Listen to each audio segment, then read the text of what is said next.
Wuthering Heights. Delivered? No, this is not a speech. Today we will be talking about Wuthering Heights by Emily Brontë. Back then, she went on a pseudonym called Alice Bell.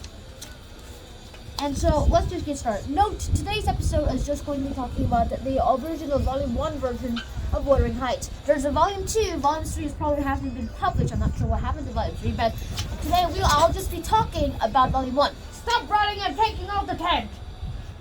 Great, order's over, let's get started. So Volume 1 is just chapters 1 to 14, and it's kind of awesome. The rest is just like 20 chapters from Volume 2, but we'll be talking about that later. Right now, I'll tell you a quick plot of the story. This video will be split into 3 parts. The story, then we'll be talking about Emily, and then we'll do a brief analysis. So this should take like at least 7 to 8 minutes, I think. Well, let's get on. Anyways, the story. This story is just one of the saddest romantic stories ever. It's still controversial of how the plot takes place. I haven't read the whole book yet. I just started reading Volume 2. So I thought, why bother not reading everything and then just making a video? And this is split into 2 volumes. Like, yeah. And one more thing I would like to say before I continue on is how I came to know this book. If you remember my Jane Eyre episode, then you already know. And then I found out about the Brontë sisters, so I thought, hey, I should read some other Brontë novels. So then I found Emily Brontë and decided to read Wuthering Heights. So let's get on with it. This is folded. Continuing on, the story takes place in Yorkshire. Interestingly, Yorkshire is also the place where the Brontë sisters lived as kids. So let's get on.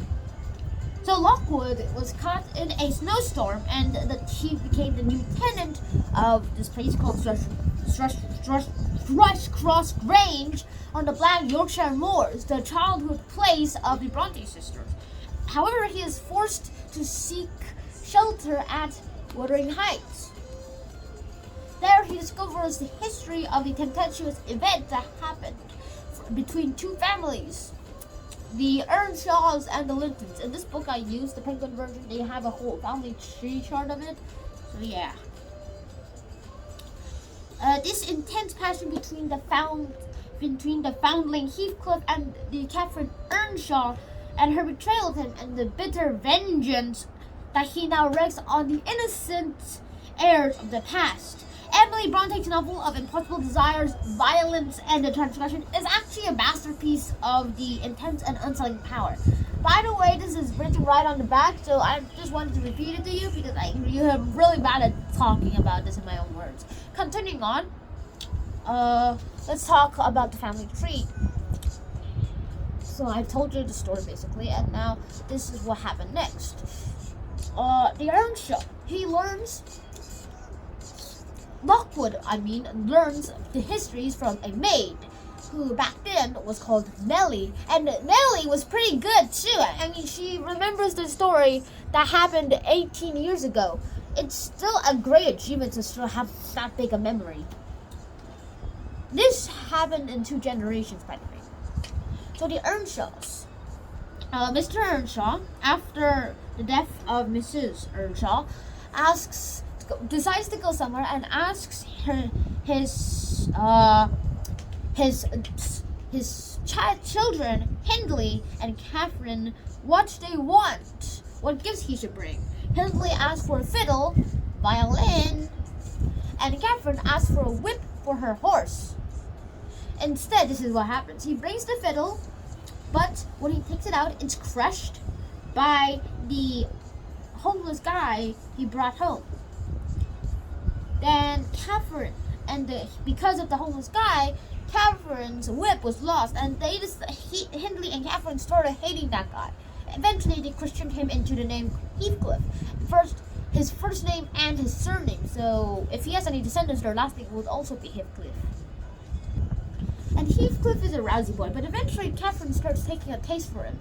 And they have a little love affair and stuff. I mean, they'd rather marry each other than someone else, but the only reason why Catherine refused to marry Heathcliff is the following. Because one day, Catherine and Heathcliff, after Mr. Earnshaw died and gave the whole estate to Hindley, Hindley makes sure that Heathcliff's education is like cut in the middle, like, hey, you have to go up, you're 7 now, go, go, go, go! And that lowers him into a lower class, which Catherine hates. So Catherine and Heathcliff just run away for a moment and decides to spy on the Lintons to see how they live. After starting them with laughter, the dogs are set loose and they bite Catherine. Catherine is sent to the Lintons, but because of Heathcliff looking like a gypsy, is sent away. He explains the whole story, and after 5 whole weeks on Christmas, soon on Christmas, Catherine has come back with better manners and more ladylike, and criticizes Heathcliff about his dirtiness. Then a lot of whole other events to happen, which includes Heathcliff, after hearing Catherine say that she wouldn't marry him because Hindley put him so low that she had to marry Edgar. What he didn't hear before he left was that after he left, Catherine said that why she decided to marry to Edgar was that she could use that money to help Heathcliff. However, Heathcliff never learned about that. So that's kind of a bummer. Yeah, that's all I'm going to say. And this is exactly what keeps happening, and then chapter 14 stops. And then a lot of other things happen too. So I'll just leave you two to find out what the rest of the story. And eventually you could watch my volume 2 episode. You can watch my video on the Brontë sisters for more information about Emily. But right now I'll just give you a brief context. She lived in Yorkshire and had a great life. In fact, she didn't really have that much of a great life. She was under prejudice a lot, but there is some things that I could talk about too. She was born in 1818 and she died in 1848 when she was 30 years old because of tuberculosis. Her brother died because of drugs and alcoholism, and then after that she started getting tuberculosis, and she refused help because her identity as Alice Bell being his identity being Emily Brontë was revealed. She's decided to go back into herself more, and then, well, she refused help. That's all I'm gonna say. And then she died in 1948, a few weeks after her brother's death. And then in the spring of 1849, a few weeks after Emily's death, her younger sister, Anne Brontë, also died. In the end, none of the Brontes actually survived. And they didn't really have that much offspring at all. I'm pretty sure. None of the Brontë children got married. Except for Catherine Brontë. No, not Catherine. Charlotte Brontë, the author of Jane Eyre.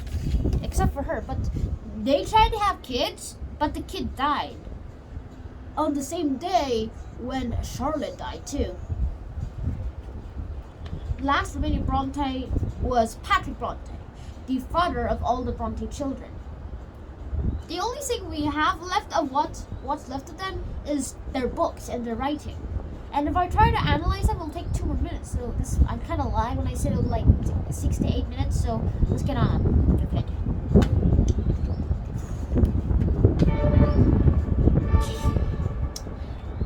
This way, right now, in Volume 1, there has been a lot of things that has already happened. I still can't believe much of them really did happen to the Earnshaws and the Lintons. But yes, it's historical fact, no fictional historical fact. I can't argue with that. This might do with some of the racial prejudice that's happened and what men are capable of doing. I'm not even sure if I want to know, but we probably will learn more in Volume 2. So I hope to see you guys in the next episode.